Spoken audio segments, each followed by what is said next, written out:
Thank you for watching the World Community Magazine's Hour of Power Live on Facebook with your hosts Edward McQueen and April Garner.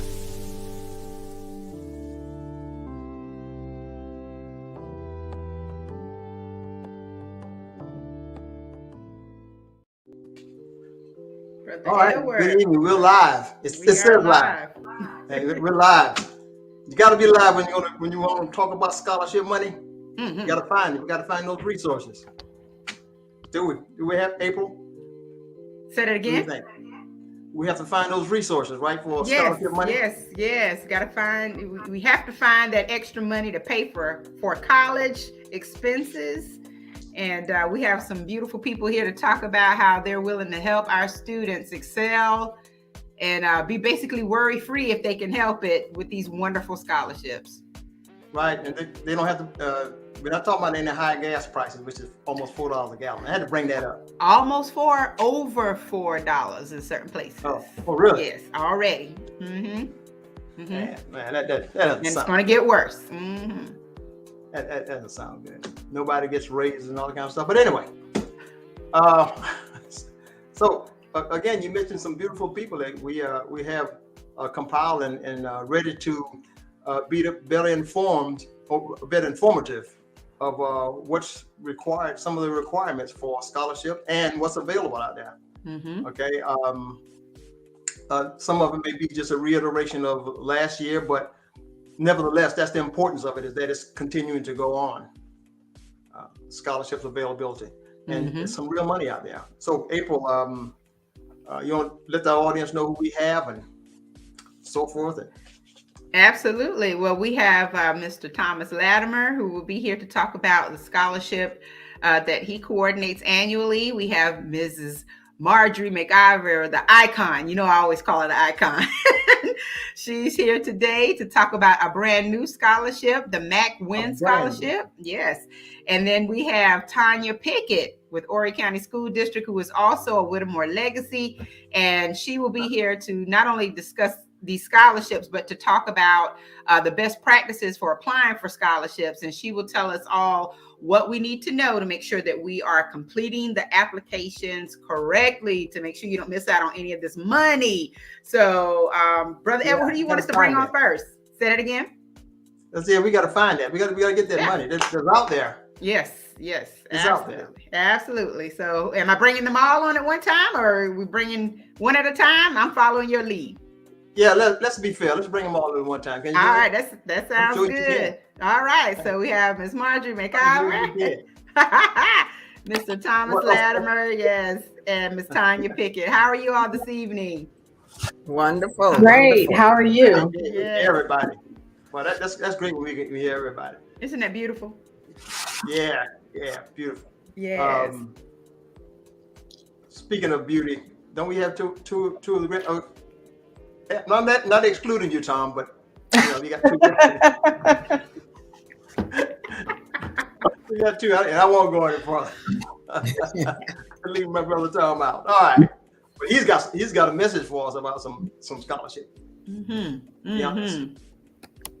Yeah. So we've done a little soft introduction of each person, Brother Edwin, and I know that there are a lot of people who know them, but there are probably a few more who do not. So why don't we kind of go around the room and let everyone just introduce themselves to our viewers, our listening and watching audience. All right. All right, we'll start with the icon over there in the corner. Yes. Who, me? Listen, it's certainly a pleasure to be here and to be back on the show. I really count it an honor to be able to come and share some information with you about some new opportunities that we have for young people to continue their education. I finally got my son to sit down to put this together, to help put it together. But anyway, I'm Marjorie McIver, retired educator, administrator from Horry County Schools, and work as a community activist, and you just name it. I'm just having fun in my retirement. Professional bowler? Well, yes.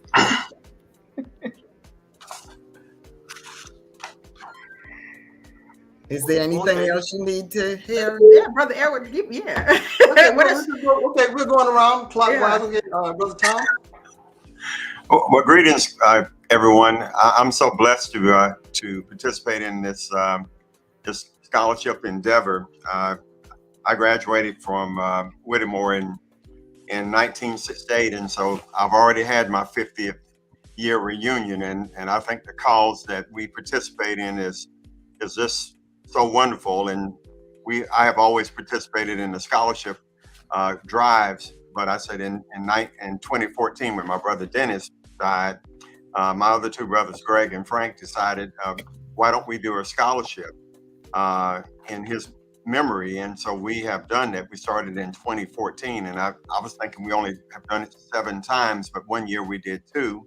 And so we have done up to 9, $1,000 scholarships. And it's been such a, blessing for me because I have the chance to peruse the application. And sometimes we think, publicly that we don't have good kids anymore. You hear about all the crime and everything else. But I said, once I start looking at these applications and see that, the future is not lost, that we still have, great students and great applicants. And, what we look for to do is planting the seed money. It's not enough to go 4 years, but it's an incentive and seed money to help a young student to be able to start their college career. Brother, you don't know how much I think those students really appreciate that. That goes a long way, okay, what y'all are contributing. Dennis was our health editor on the World Community Magazine, for the audience to know that. And we miss him dearly. I know I do personally. All right, so let's go with Pickett. Tonya Davis Pickett. Hello. It is like my 2 friends here have said, it is an honor to be here. I am a native of Conway, South Carolina, a graduate of Conway High School. And now I work for Horry County Schools. I'm a guidance counselor. I'm a former school counselor, but now I serve our district in the capacity as the district director of guidance and counseling services. So I get an opportunity to work with students, and I get to work directly with people who serve students. So school counselors, if anybody knows, February was National School Counselor Month. So if you haven't hugged or told your school counselor thank you, take some time to do that. But while you're doing that, also talk to them about what scholarships they might have available for you and how they can help you get those scholarship dollars that so many of our students deserve and are entitled to. So.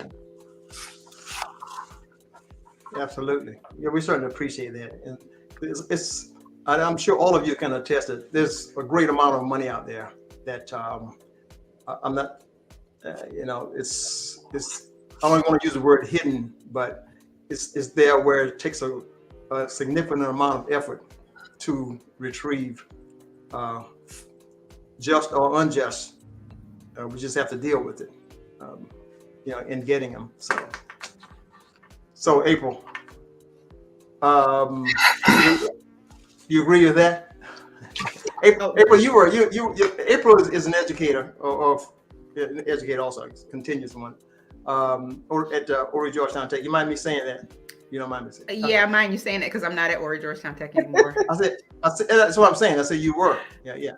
Oh, I didn't hear you say were. Yeah, I thought you said I'm an educator. Right, but yes, I was at Horry Georgetown Tech, and as you know, that is our only local community college, and I'm no longer at Horry Georgetown Tech. I'm actually in the nonprofit sector now, and but I do understand how important scholarships are. There were so many students who would come to school and they were able to take advantage of certain scholarships that were offered by the state, or even private scholarships such as what we're going to hear about tonight, and yet they really didn't understand the value of those scholarships. So they didn't always do what they needed to do to maintain those scholarships. And even before they entered college, they really did not understand what they needed to do in order to be awarded a scholarship. And so when they, the cost of education is constantly going up.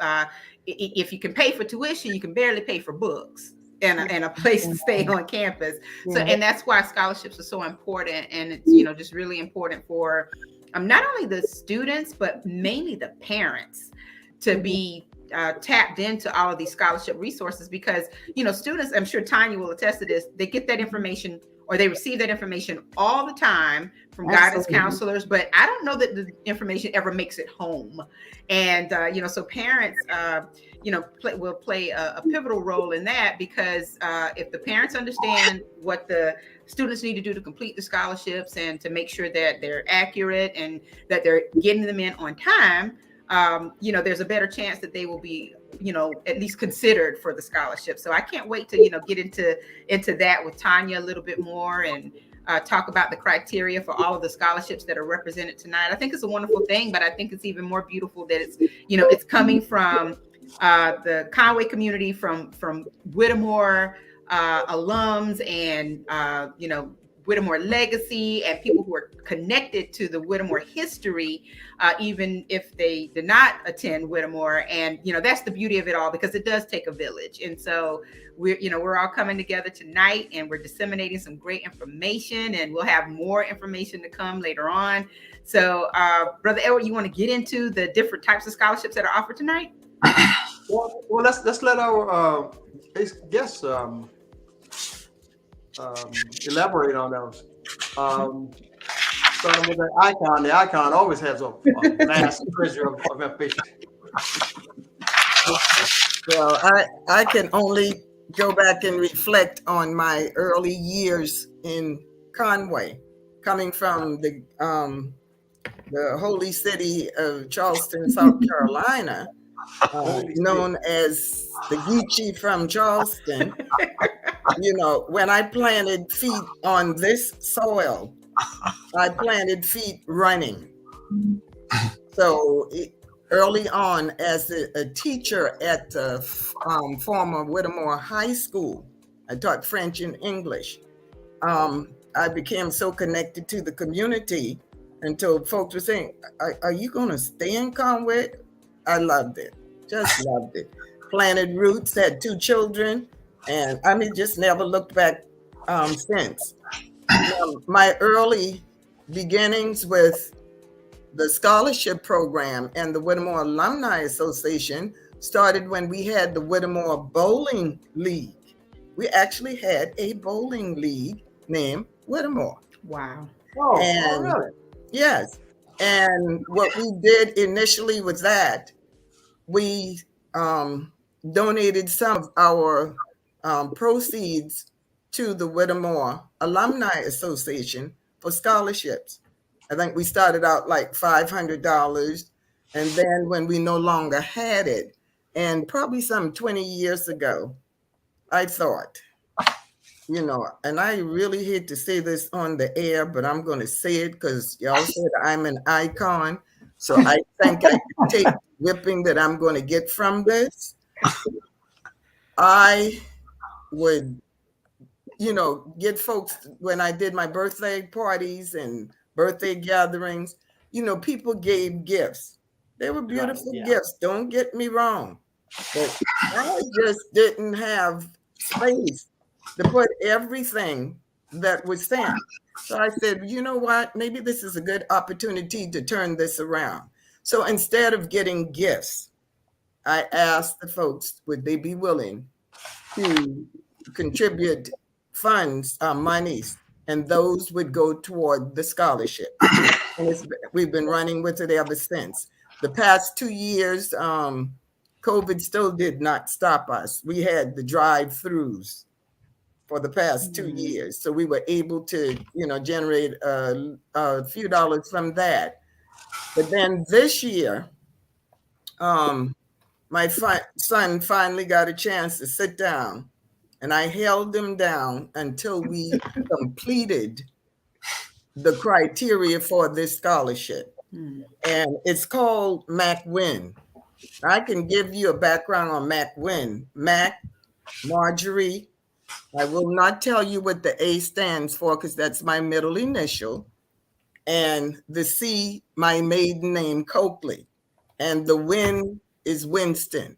So Mac Win was what we came up with as far as an LLC some years ago. Yeah. But now that we put this in place, I'm hopeful that we'll be able to continue with this Waccamaw Region Scholarship. Now, why Waccamaw Region? We recognized that in many of the rural areas, our young people did not have opportunities to get scholarships and things of that nature. So we started out with Horry County, yes. And then he said, well, Mom, we need to put Georgetown in there. I said, well, if you put Georgetown in there, you're going to have to put Williamsburg County in there as well. So that is how this region scholarship came to fruition, in that it covers those 3 areas in the Waccamaw region, Horry, Georgetown, and Williamsburg County. Now, there are 5 scholarships that we'll be giving. We'll be providing the funds for that ourselves. There'll be 2 in the STEMS area, and Tonya could elaborate more on this as she goes into it.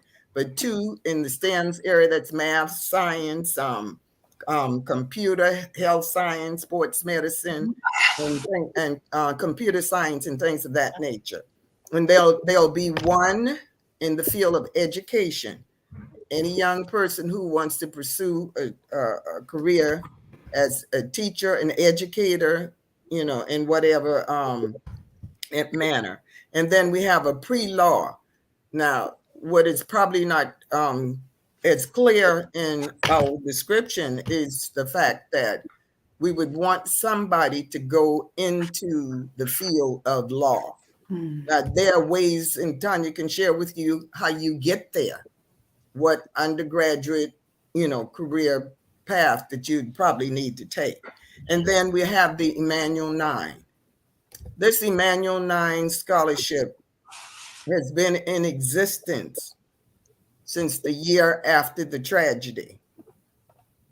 And the first one was given to the family who gave it to one of the sororities, because my sister, Mara Thompson, was a member of Delta Sigma Theater. So that scholarship was given to her to present to somebody in that sorority. But since then, all of the Emmanuel Scholarship Awards have been given to young people in this county, in Horry County. We are going back, since we are offering 4 to the Waccamaw region. This Emmanuel Scholarship, we will begin with the families of those that lost their lives in the tragedy. So those 5 will be awarded, and I certainly hope we got 1 application in today, as early as today. So somebody is noticing, and I know Tonya has done her job because the scholarships have started coming in. With that in mind, I'm going to defer anything else to Tonya, who will be able to pull the pieces together to give some information to parents and students. As Okay, can I, before you start with Tonya, can I ask you, do you want to talk about the amount of scholarships worth, or what's the? Well, there are 5 scholarships in the amount of $1,000 each. $1,000 each. Okay. And there's the other half, not necessarily the better half. That's the other half of Mac Win. Man, I didn't do Dr. Mac like that. He's a nice guy. Yeah, off my brother. So, Ms. Mack, if you will, just one more time, go over the bullet points that are here as far as, what the criteria. He said, "Ouch!" What the criteria is for the scholarship, the bullet points, and definitely emphasize the deadline for submission. Okay, the 5 scholarships will be awarded in these particular areas. There'll be 2 STEMS scholarship, or STEAM, the new name STEAM scholarships, awarded to students pursuing an education in the field of science, mathematics, medical or health science, pharmacy, architecture or engineering, sports medicine, or computer science. There'll be 2 in that area because it is such a broad area. And then 1 will be in the field of education. You know, that's where my heart is, education. And I do want to put a plug in for those girls in Charleston. There were 10 in my family, 9 girls and 1 boy. And all 9 of the girls have a college education. As many of us as they were during that time, mom and dad provided. They made the provisions for us to be able to continue our education. And so we offer it back to the community, the young people in the community. And 1 in pre-law. That's any student pursuing a career in the field of political science, social science, history, or cultural studies. And then the last, of course, but not least, is the Emmanuel Nine Legacy Scholarship. And that would be awarded to either the children, grandchildren, nieces, and nephews. Whoever it is that applies for it, that qualifies, will receive that Emmanuel Nine Scholarship. And if there are no graduates during that time, that scholarship, the scholarship will go to somebody, to a recipient. So there will be 5 regardless. And the deadline, of course, is April 1, and it's for all 3 of the scholarships that you're all going to share tonight. Mm-hmm. That's a fantastic scholarship offering, isn't it, Brother Edward? Especially for STEAM, you know, to get our students interested in STEAM careers and to give them a good start, because we really need them in all of those areas. Mm-hmm. I've seen some very serious students here lately who were really talking about college and a lot. I get elated over that. So let's go. Let's go with my brother in the corner, Brother Latimer. Yes, sir. Well, the Dennis Bryan Latimer Memorial Scholarship is one that we are asking the applicant to major in either science or a related science field. We won't hold them, strictly to that process, because we know medical can cover a very, very wide range, but it's one that if there is someone that's close and we don't have anyone else in that area, then we would use whatever related field they would be in. The application process we have is also April 1, and I don't know with all of the other providers but we do ask you to mail the application directly to me, and it needs to be postmarked no later than April 1st. Well, okay. And also Tonya can receive the applications, correct? Well, she can. I mean, if there is a process in here, if we can just communicate as to where we are, because I don't want would not like to be going over who I think may be the winner and not have knowledge where we have other applicants that we are not working with, excuse me, at the same time. So as long as we collectively know where we are, the application, and they're all in by the deadline, we as a team can work through that process. Okay.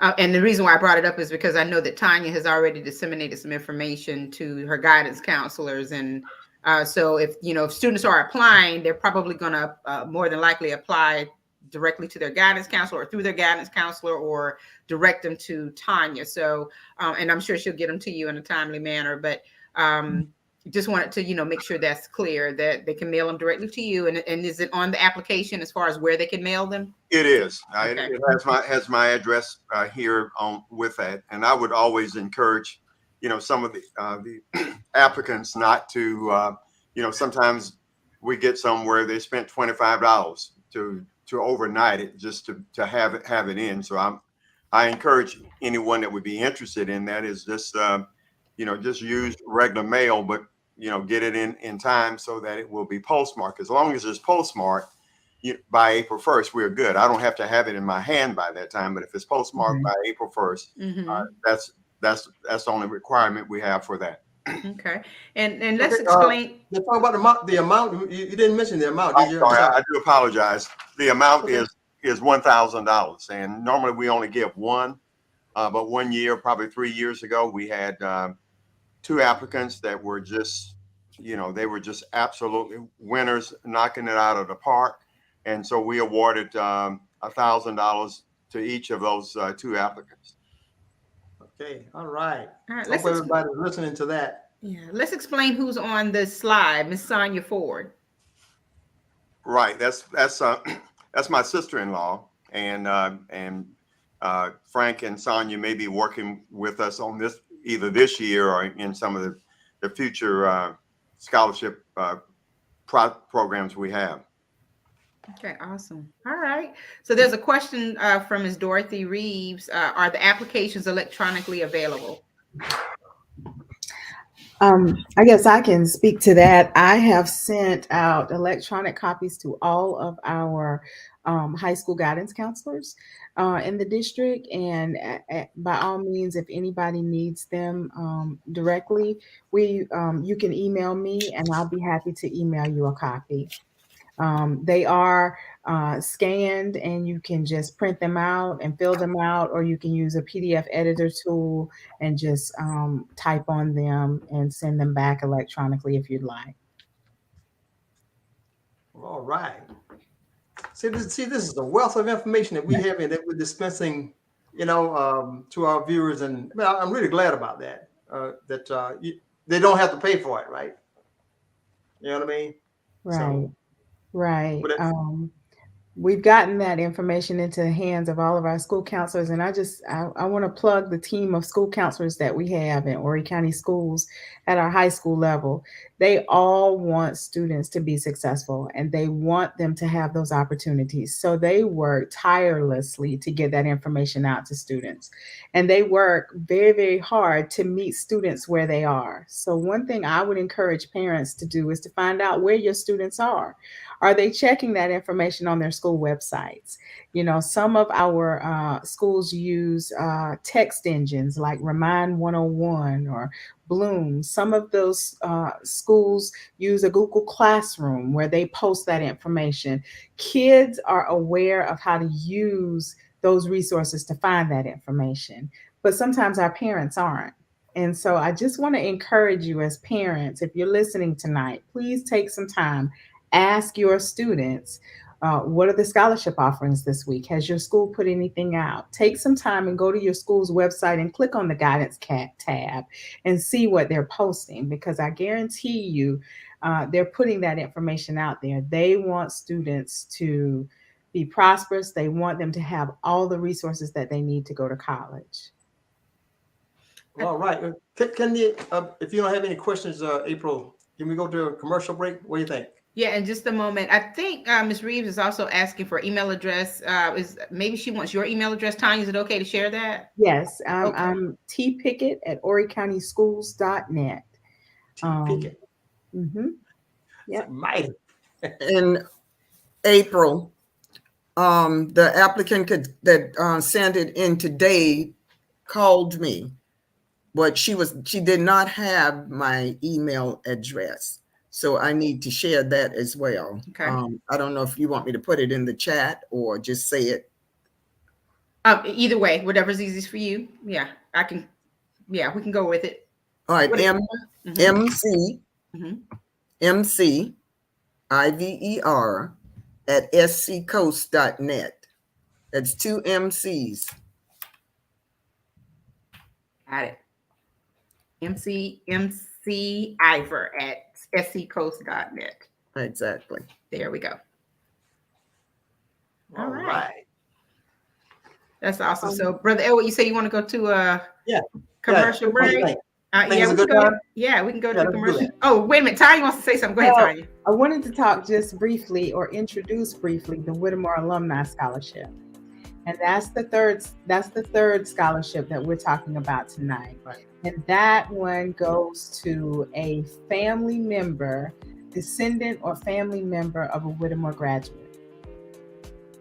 So want to make sure that we put that out there. I know And that's there's also 1,000, right? that's what it has been in the past. Yeah, And right. so in the introduction letter, we explained that the amount of that scholarship is up to the Whittemore Alumni Association, but typically it has been 1,000. All right.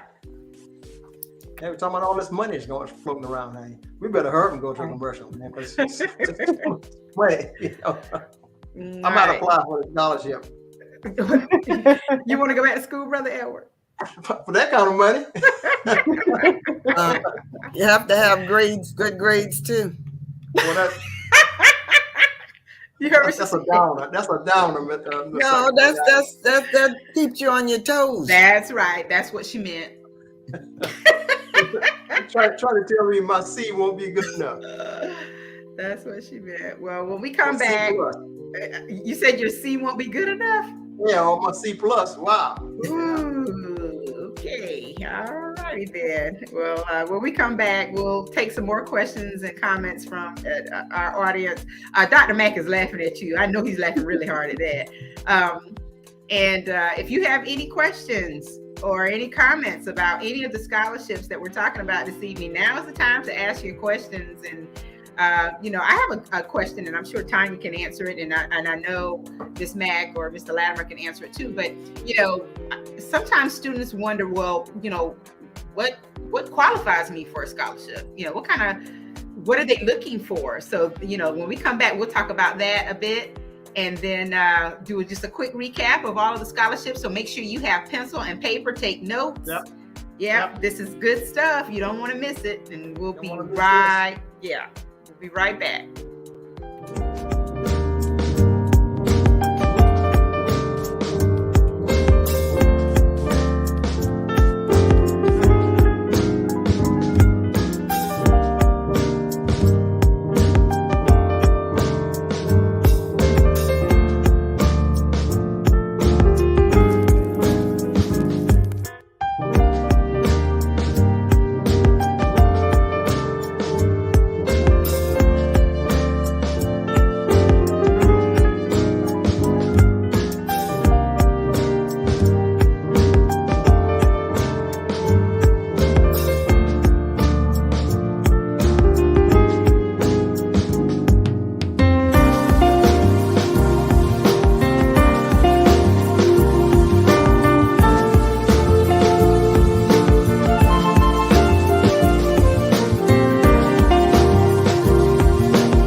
right, Brother Edward, we are back. Yeah. Before we start, you all gonna like this information. Horry County Councilman Orton Bellamy announced that the Horry County Council has partnered with the Horry Georgetown Technical College, and they've got $1.8 million for job training and education opportunities. Okay, 1.8 million that they got to do something with. So if you have a skill, you'll always have a job. That's the phrase. Booker T. Washington said that. All right, I just want to get that out before we start, okay? In April, you had something right? Well, we were going to circle back, yes, and Oh, ask okay. questions about the scholarship. Okay. About the scholarships, Brother Edward. Yes, we're coming back to the scholarships, and All again, right. if you just right, if you are just joining us, we have three very special guests with us tonight. Mr. Thomas Latimer, Ms. Tonya Pickett, and Mrs. Marjorie McIver, who are talking about some excellent scholarship opportunities for our students. And during the first half of the show, they described three very important scholarships that are offered this particular year. And we just want everyone to, be aware of the scholarship offerings. Deadline is April 1st for any of the scholarships that you would want your students to apply for if they're planning to go to college. Now is the time to start digging for that extra money for school. And so Mrs. McIver introduced the MacWin Scholarship. Mr. Latimer introduced the Dennis Latimer Memorial Scholarship, and Tonya is kind of talking all things scholarships, and she also plugged the Whittemore Alumni Association Scholarship. So when we were getting ready to go to the break, I wanted to, kind of circle back and talk a little bit about, the criteria and the qualifications, because a lot of students, don't really understand what they need to do. And what they need to do really is kind of a long-term endeavor. You got to make sure that while you're in school, like Ms. Mack said earlier, you're digging deep, you're getting the good grades, and this is like the reward at the end. This is the pot of gold at the end of the rainbow if you've been working really, really hard. And so you shouldn't be afraid of that hard work, because that's really what moving forward and advancing your education is all about. And it's only going to get tougher. And that's because you're learning new skills and you're picking up new knowledge. And, it isn't supposed to be easier, even though it's easy for some, especially if it's something you are naturally passionate about. But the bottom line is you got to put in the hard work. And there are people here who are willing to help you in terms of the scholarships. And so, Tonya, the question that I had was, what can students expect to see on these applications? How do you explain to them, or can you explain to them, what the qualifications or the criteria is all about? Absolutely, April. There are three things that are very, very, well, there are four things that are important, but three are very important. One is their grades. All of the scholarships that I think that we're talking about tonight, they're looking for a student with a minimum of a 3.0 GPA on an unweighted scale. That's a minimum. And so students need to really be watching that. And that doesn't start in the senior year when they start applying for those scholarships. That has to be a progression. That's something that students have to start. You have to start very early being serious about your grades. Most of the times when students apply for scholarships, they haven't even really posted grades from their senior year. So what they do between grades 9 and 11 are going to be very, very important in terms of grades. The second thing that is very, very important is extracurricular activities. So that is, are you a member of a club? Are you playing a sport? Are you doing anything artistic? What kind of extracurricular? Extracurricular means outside of the classroom. Are you in the band? Are you in the chorus? What are you doing to stand apart from the rest of the students that are graduating with you?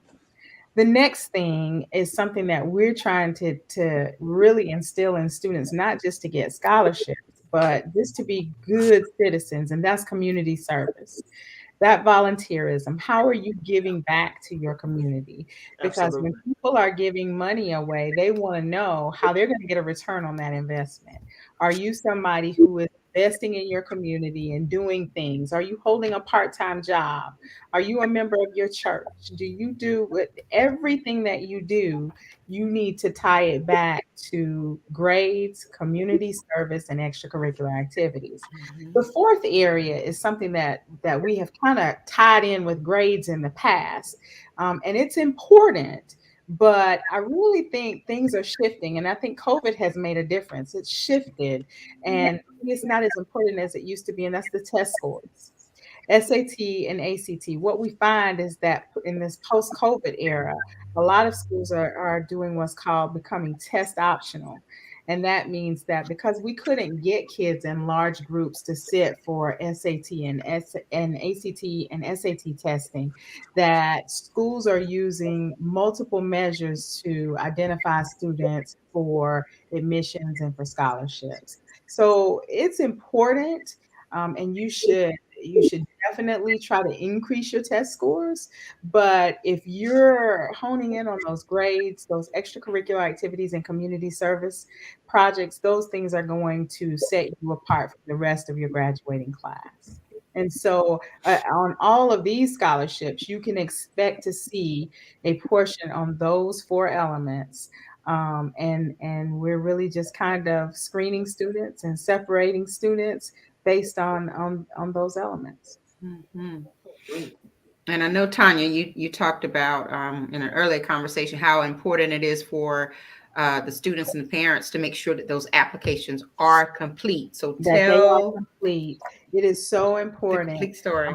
When that, and it not only gives the committee something to look at, but it says something about you as a person and you as a student. Make sure that they're complete, make sure that they are legible. If you're going to handwrite your application, make sure that it can be read. If you have gone through the process of working hard to get great grades and participate in extracurricular activities and community service and strengthen those test scores, and you're putting all of that on that application, make sure that the committee can read it. Make sure that they understand how great you are as an applicant and all the things that you've worked on for the past 4 years. I also encourage students to start building, even in the ninth grade, for our students who are younger, eighth and ninth grade, start building a scholarship and college admissions resume. Just like we build our resumes for our jobs when we get ready to go out and look for professional positions, students can start building that resume to prepare them for their senior year. It's hard to remember the club you joined in the ninth grade whenever you're in the 12th grade. Okay. It's hard to remember that, hey, I played soccer for a little while when I was in the ninth grade or in the 10th grade. But when my classes got harder, I wasn't able to do that in the 11th and 12th grade. But it still matters, and it still needs to be noted on those applications.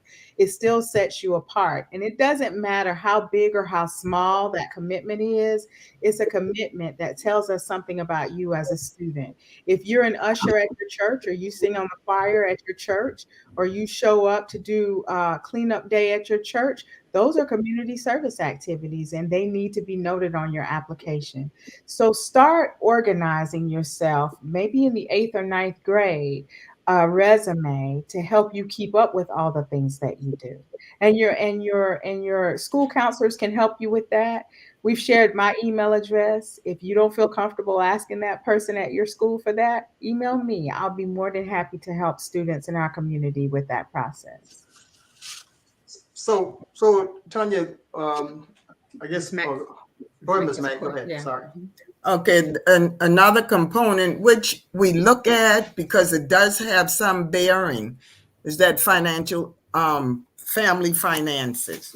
And the reason why I say it like that is that's not the biggest criteria that we look at. However, if there is a family there that has a dire need based on the family structure and the situations that they're are You wanna confronted with, consider those things. then that would help them as well. And if you'll see on most of the applications, and I believe it's on all three, any additional information that would help the committee, the selection committee, whoever it's going to be, to determine, is there a financial need here that would allow this person to go on and qualify, and we take all of that in consideration as well. So Tonya, you could speak to that more than I. And let me just say this, Ms. McIver, I'm glad you brought that up. So many times we're guarded with that information. Right. That's not information that we readily share with strangers, that we want people to know, and we don't want folks in our business. But let me tell you, when you're preparing to go to college, that is information that you are going to have to share. It just is part of the process. And so I can't tell you how many times, especially in our community, we have students who can't complete their financial aid applications. We have students who can't complete their scholarship applications. We have students who don't know really what it takes in terms of finances to go to college, because we're not having those conversations. We're guarded with that information. And I just want to say to parents who are listening today, I promise you, when you're asked for that information on these scholarship applications or in your financial aid process, it's not to hurt you. And it's not to, it is only to help make sure that your children are qualified and that they receive what they're qualified and eligible to receive. So please support your students in that process by giving them that information and sitting down with them and working with them. We have great civic organizations, community organizations, our African American sororities and fraternities. They all, lots of them do college days. Our technical college, they do college goal workshops where you can actually go out and sit with someone and walk through that process. And I realize that it can be intimidating. But it is a part of the process, and it's something that we have to get comfortable working through. So don't let your students miss out on what they can obtain because you're afraid to part with that information. It's not good. And to give a good example of that, I was sharing with the group that there were 10 in my family, and of the 9 college graduates, there were 4 of us in college at the same time. Twice as it rolled over. Now that might mean we were like close together in birth and age. But the point here is the fact that we had so many in college at the same time. That's going to help my family. It's going to help me to be awarded a scholarship because they see that that's a need as well. Right. So providing that financial piece will help. And it's just like with financial aid, they look at the estimated family contribution, and that's what you can contribute as a family. And you may make great money, but if you've got 4 kids in college at the same time, that contribution goes significantly down just because you're providing an education for all of those children at once. So I just want to urge parents to be open about the process and to support your students in that endeavor. I believe Mr. Latimer wanted to comment. Yeah, I do. I'm really not an educator. I'm probably more business minded because that's what I work in every day. But I remember maybe 4, 5, 6 years ago, being affiliated with Johnson C. Smith, they started, the government started looking at loans and everything else different from a student.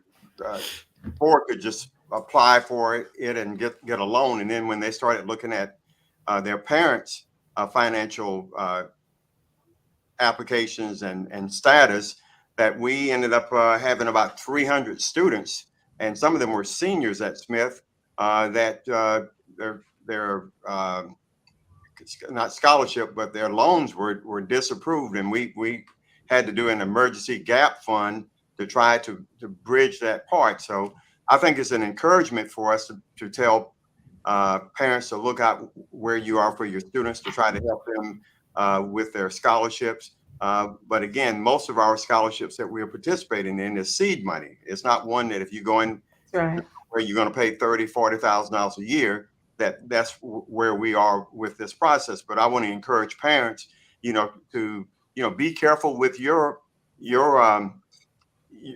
process, your finances as to where you are, what you're paying and what you're not paying. Because if you had to be a co-signer or whether or not that institution is going to look at the entire financial picture of that family, it could be a downer for your child just because they're going to connect all of them together. And that would be something that, could penalize your student on being able to go to a university or college of their choice. Yeah. It's definitely this process, as far as scholarships are concerned, it requires a lot of research. And, this is the type of thing that has to start, as Tonya said before, really, really early. As soon as you know that there's a possibility that your child is college bound, you need to start that process, even if it's middle school. Absolutely. Start digging. Absolutely. And because to Mr. Latimer's point, if there's some things that you need to consider, even financially, some things you need to clean up or figure out or whatever the case is, everybody always talks about, saving for different funds, and a college fund is usually one. But as we know, life happens, and sometimes parents have to dip into their college fund, and then there is no college fund. So, doing the research early and really figuring out, or to try to figure out what's out there, what can be awarded, because as we know, there's scholarships that can be awarded for just about anything. There's scholarships for left-handed people. There's scholarships for if their parents were firefighters. There's scholarships if their parents were, in law enforcement, or, did a certain thing, or belonged to, as with Whittemore, belonged to certain organizations and things like that. And So, one thing, April, I would encourage parents, check your workplace. yeah. A lot of people, Mr. Latimer made the point that his career has been in business.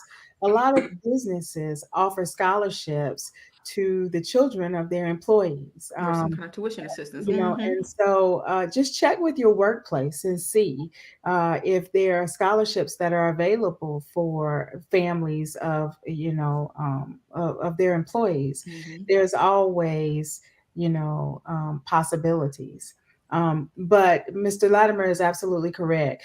Lots of students, this is seed money. Lots of students a lot of our students can make it there, but can they stay there? That's right. And so that's why these things are there to help them get a start. The state of South Carolina has some great opportunities that they're using lottery funds to provide for our students that can help them get there. And some of those are sustaining opportunities. But definitely as parents, as community, we've got to find ways to sustain our children and keep them there. So may I ask a question? And Tonya and April, you may be able to answer this too, being in higher ed. But we have situations where in the institution itself, there are opportunities for these young people to, get some type of scholarship. And I knew you talked about the lottery scholarship and all of that. But are there other ways in which these young people can do it? Because a lot of our young people do not want to stay in South Carolina. They don't want to go to a school like Coastal. But then sometimes we find out that sometimes they have no other choice but to come back. So I'm thinking that maybe we need not to rule out some of these South Carolina institutions. If you could address that a little bit more. And April is probably just as equipped to talk about that. But I'm going to say this. And I, like I said, I'm a graduate of Conway High School. And I remember thinking back then that I knew everything. And a lot of our kids think that they know, what it's going to be like. They have no clue. They have wonderful opportunities here. And I'm not sure, this is just very, very simple. There are lots of different scholarship opportunities, but I'm going to give you the most simplistic example that I can give. And April can help me with this. with just a 3.0 weighted in the state of South Carolina, you can go to any technical school and earn a community college education, 2 years of a community college education for free. Wow. Like not a dime. Mm-hmm. You paid not a dime. And not only can you earn it for free, but you can then transfer that to a 4-year institution and continue to qualify. If you keep those maintenance grades what they need to be, you can continue to qualify for 2 more years of a pretty large merit-based scholarship for the last 2 years at a 4-year institution. So that money is stackable money. And let's say you get life scholarship at a technical school and you go to Horry Georgetown Technical College for 2 years for free. And then you maintain the grades and you transfer that to a 4-year institution, whether that's Coastal or South Carolina State or USC. You can then qualify for 2 more years at $5,000 a year. And if you go into a STEM related field, that $5,000 a year can go up to $7,500 a year. And then let's say you get private endowment scholarships. You can stack that money on top of that. Let's say you also go through with that financial aid process and you're not guarded with your financial information and you qualify for a Pell Grant. You can stack that money on top of that. And so there are ways for our students to do it, no doubt about it. But Ms. McIver, I think you're right. A lot of times we don't realize the resources that we have right here in our backyard. I always make fun or with my friends who I went to college with, and I would say, you know, I grew up 14 miles from the beach, but I don't ever remember, you know, I don't remember going to the water a lot. When people talk, you know, they say, oh, you're from Conway, you go to the water a lot. Yeah, maybe once a year, you know. But we sometimes discount the things that we have that are closest to us, and we take those opportunities for granted. Coastal Carolina University, Horry Georgetown Technical College has wonderful opportunities. And I'm not sure if anybody has seen what Horry Georgetown Tech is doing right now with some of the ESSER funds and CARES Act money that they got, but they're advertising free until 23. So it sounds like every student, whether you qualified or not, and you went to Horry Georgetown Tech last year, this year, and next year, they're going to wipe your balance clean. Wow. So let's say you aren't looking for that 4-year degree. You're looking to learn a trade and go out into the workforce. You're looking to go into the welding program over there, or you're looking to become a certified nursing assistant or their cosmetology program, and you want to own a business and own a hair salon. You can go to Horry Georgetown Technical College. If you can get in and you can maintain your grades, you can go there for free. Wow.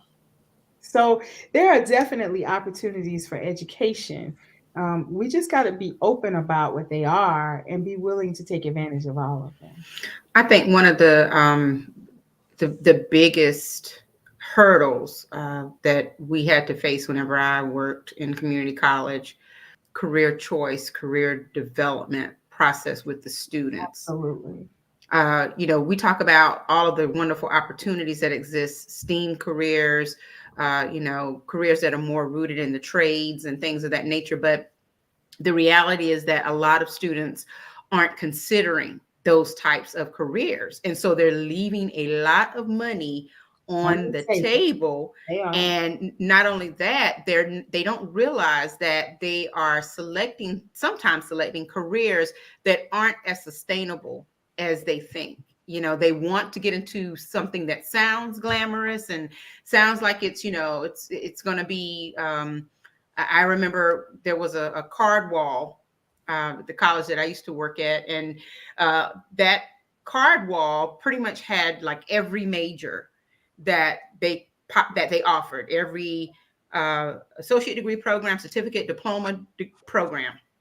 And people would walk in off the street and stand in front of the card wall. And it was kind of like being at McDonald's and choosing what you want to eat, you know, whatever was hitting them for that moment, depending on how hungry they were, that's what they chose. And a lot of times it was more about, oh, that sounds good. That sounds glamorous. You know, I think I want to do this, you know. So, you know, when you choose careers, you really have to have given it some deep thought and also the consideration of what it means to really build for the future.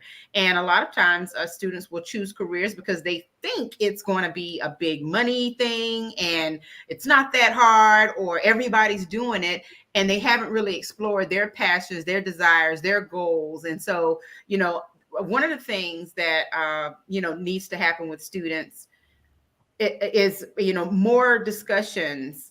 They need to have more discussions about career development and career choice and career pathways, and to help them really understand what they're signing up for. Because I remember some students signing up to become nurses, and they would go through all their prerequisite courses, and then they would get to their clinical experiences, and the first time they saw blood, they fainted, or they this is not what I signed up for. Well, what do you think you were going to be doing as a nurse? You're going to be dealing with bodily fluids and different things. And, and they've wasted a lot of time and a lot of money.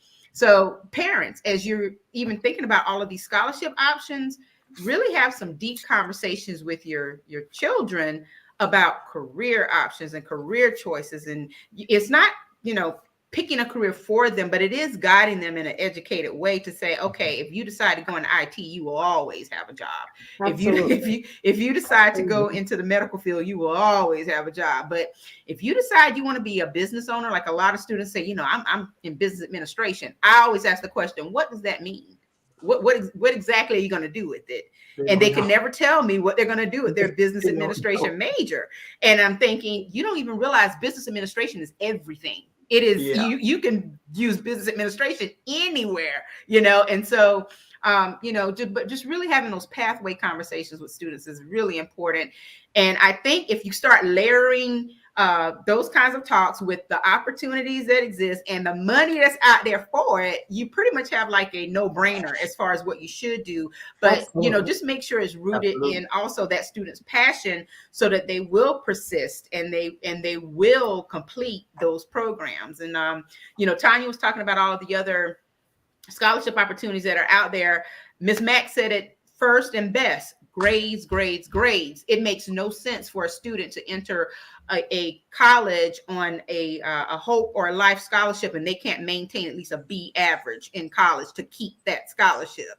So make sure you're on your students about, the importance of not only going to college to enjoy the campus life, the Greek life, Mr. Latimer, and all the other things that come with it, but also, what their real purpose is for being in school, which is to gain an education so that they can have sustainable careers and live the life that they, the lives they want to live. So, all of this is such wonderful information. And I hope that everyone is taking it in. And Miss Alice Mays had a question earlier, and I was waiting for the time when we could answer the question. But, Tonya got into it about the scholarships for kids who are already in college.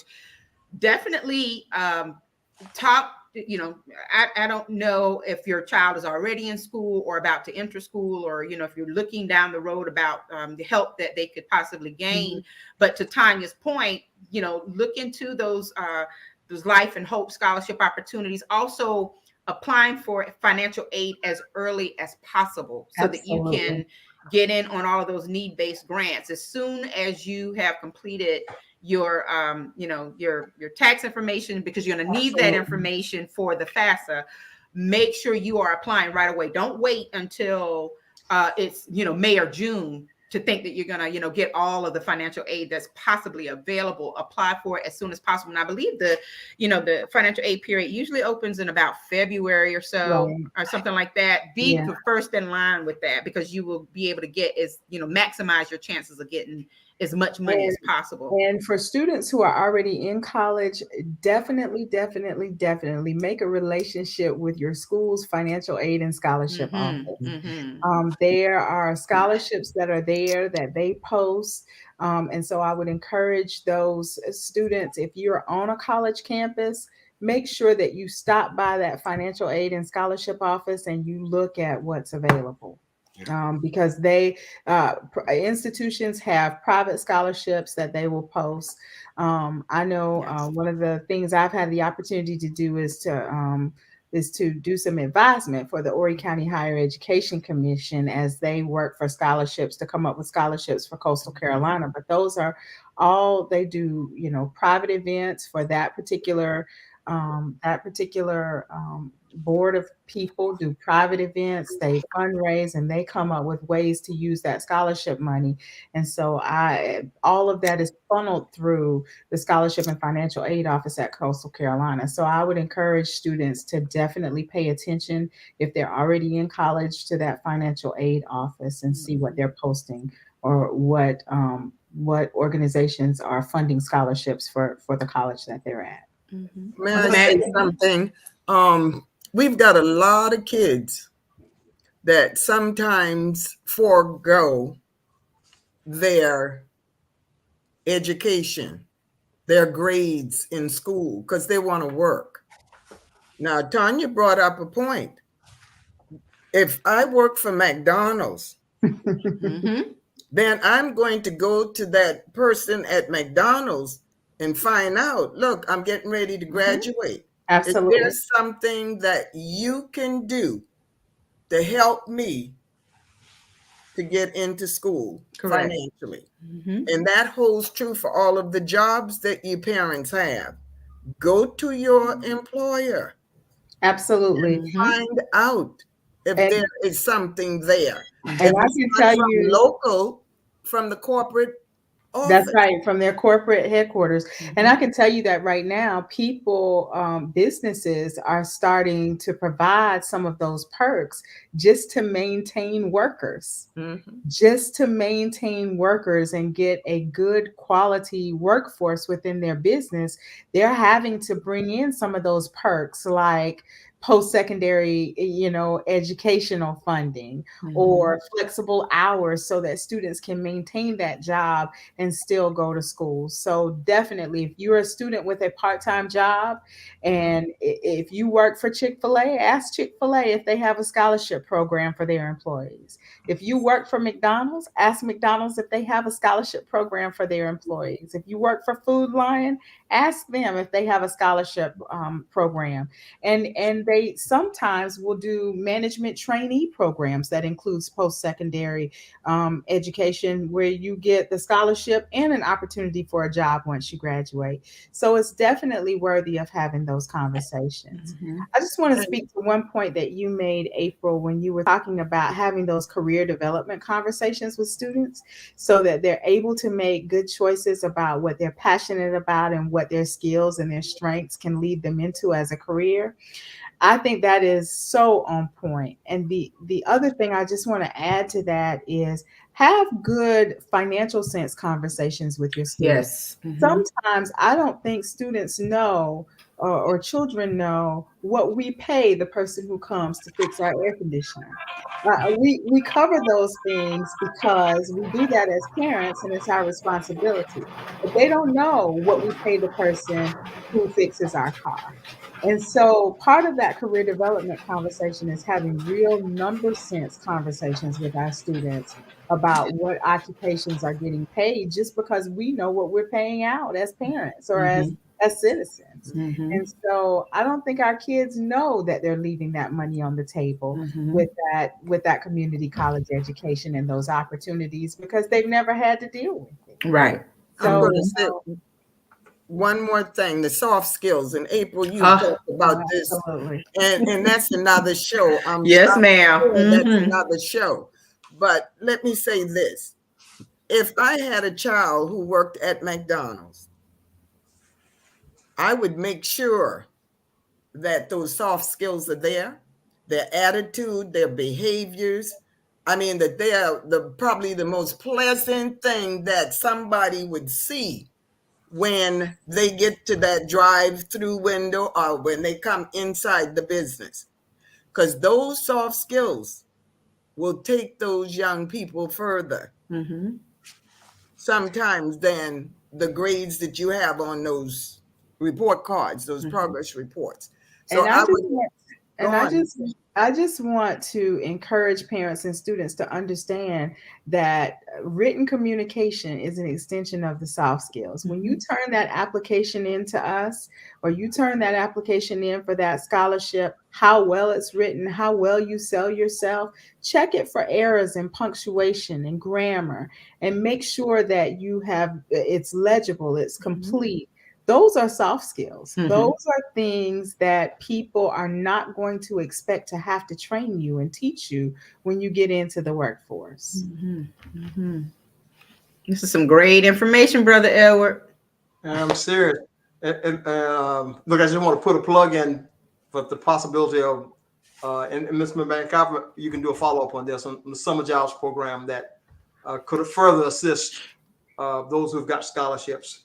We hope to employ a number of students this summer on some work sites.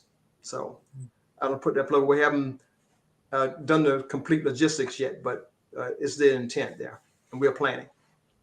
And the summer academic enrichment program, which we've tied in so well with the jobs program, that we will continue with that. And we'll have some information out to the young people. And we also have someone that Mr. McQueen has hired as an intern who is getting his degree in math, who's working on his master's degree, who has agreed to tutor some of our students in math. So we will not only have the literary components, we will also have the math and science piece put together, and with the jobs piece, where Mr. McQueen is going to teach those soft skills. We're going to have a total summer program, by the time we finish putting these pieces together. Absolutely. Yeah, we're determined to do that this year. And you can thank Ms. Sheila McCullough for your tutor that you're going to be having. I'm sure she'll enjoy that. But what I think all of this says, and what I hope parents get from this show this evening, is that your community supports you. Is that your community supports you. Your community wants the best for your children. And if we can get our students and our families to take one step, I think everybody on this panel is willing to take two.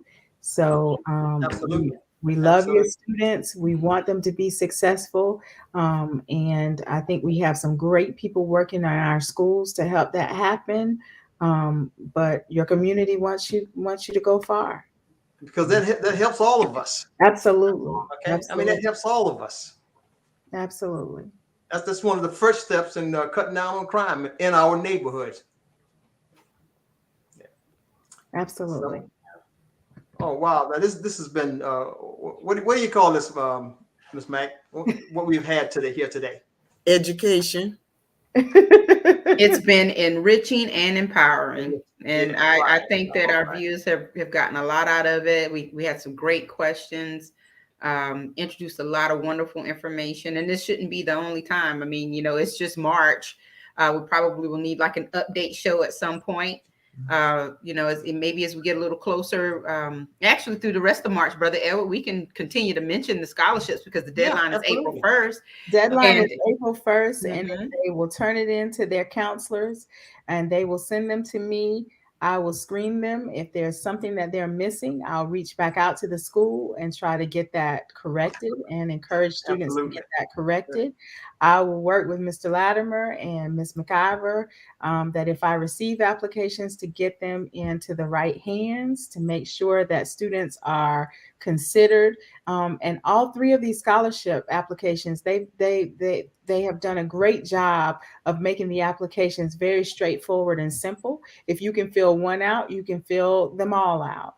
and students can fill each of them out. If you are an aspiring physician or somebody in the medical field, you can apply for each of these scholarships. You can apply for Whittemore Alumni, you can apply for Mac Wins, and you can apply for Mr. Latimer's scholarship, because I'm glad you said that. Yeah.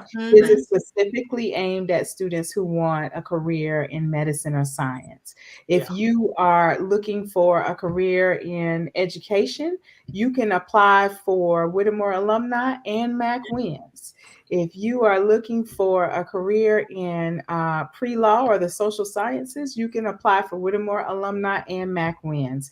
And the scholarship applications are all really, really straightforward and patterned after each other. So it shouldn't be difficult for students to just duplicate their answers and for each application. But yes, they can apply for more than one of these awards. So that's what Tonya means by stacking that money. That's right. That's right. Apply for everything that applies to you. Get it. Okay.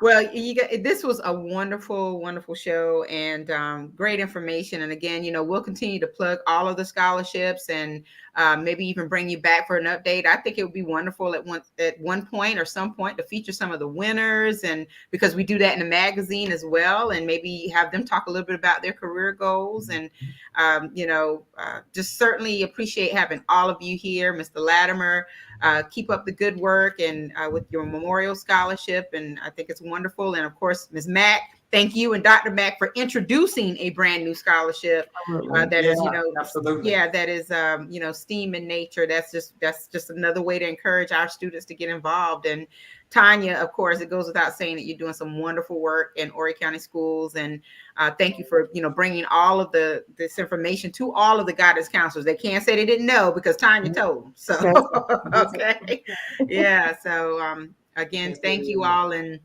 so for the remainder of the month, Brother Edward, we're cooking up a few things, right? Yep, just a few things. We're cooking up a few things, and so we want everyone to, just stay tuned. Of course, we're on Tuesday nights at 7 p.m. And next week, are we confirmed for next week yet? I believe so. That's the 15th, believe it or not, already. Right. Already. Yeah. Okay. Mm-hmm. But we'll be making some announcements, and have some other major announcements coming up real soon. And so thank you all for being with us tonight. We really appreciate it. And thank you to all of our viewers for sticking with us for an hour and a half. That's awesome. This is a prime example of information being power. Okay. I mean, it was worth the extra half hour, to kind of convey that kind of information to our future. That's what we're conveying it to, the future. So thank you all so very much.